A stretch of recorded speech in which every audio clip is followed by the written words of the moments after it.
Now, Tony's done what he's done. This conference was long planned. Be in no doubt moving forward.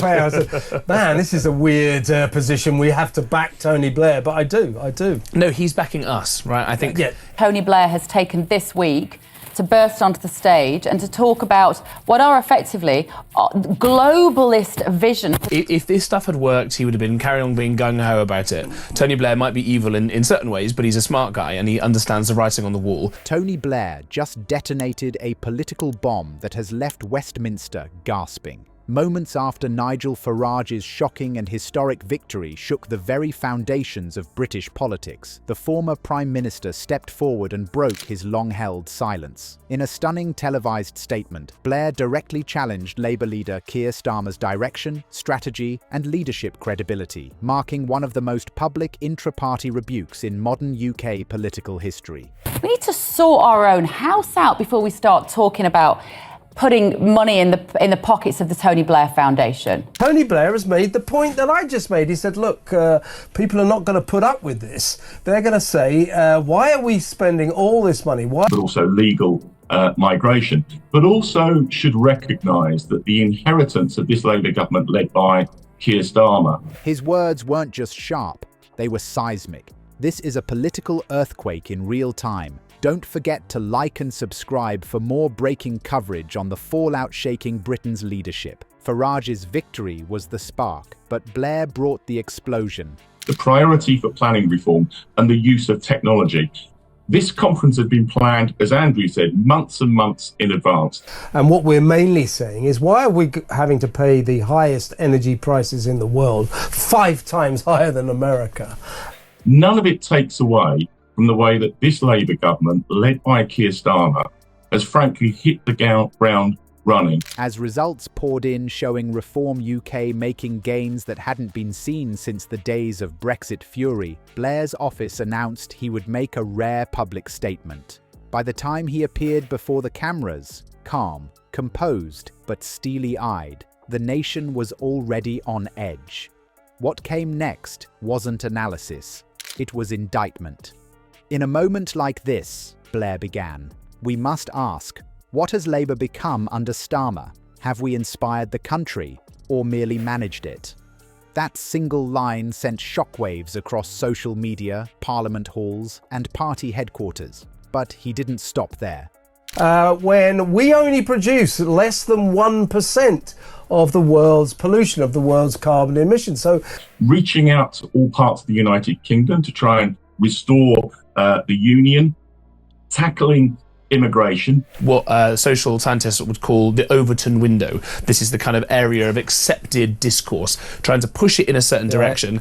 Blair lambasted Labour's failure to energise the base, slammed Starmer's timid centrism, and accused the current leadership of leaving a vacuum into which populism has marched unchecked. It was a verbal uppercut delivered with trademark Blairian precision. To many, it felt like a declaration of no confidence, just without the paperwork. The implications were instant. Party insiders began leaking frantic messages to journalists. He's blown the roof off, one Labour strategist reportedly texted within seconds of Blair's speech. Another insider admitted, we knew this was coming, but not like this. Make financial sacrifices and changes in lifestyle when they know that their impact on global emissions is minimal. Solution to their dispute that we desperately need. I have to say, after 3-4 days in power, this has been a really good start. It doesn't really matter what we do. It won't make any difference. But, of course, Ed won't budge, nor will Keir. Meanwhile, Starmer's office scrambled to issue a response, calling Blair's remarks deeply disappointing, but stopping short of open confrontation. Still, the damage was done. In the public eye, this wasn't just a policy disagreement. It was a generational fracture, a ghost from Labour's past stepping out of the shadows to haunt its present and perhaps warn about its future. Farage, for his part, wasted no time capitalising on the chaos. He tweeted a simple line, "When they fight each other, we win." It was brutal and accurate. Tony Blair has today called for a scaling back of Labour's green claptrap. Uncomfortable that there was Blair on the front page of the Sunday Times laying down the law in an op-ed article. Shouldn't he have waited? Not the first weekend of a new government. Famous noted Blairites, Kevin O'Sullivan and James Price, weighing in here behind Tony Blair. It's a peculiar feeling, isn't it? Yeah, well, I just said to James... Blair's intervention is more than symbolic. It lands at a moment when many traditional Labour voters are questioning whether the party has drifted too far into cautious, sanitised politics. With Farage now entering Parliament with a historic mandate, that question has transformed into an emergency.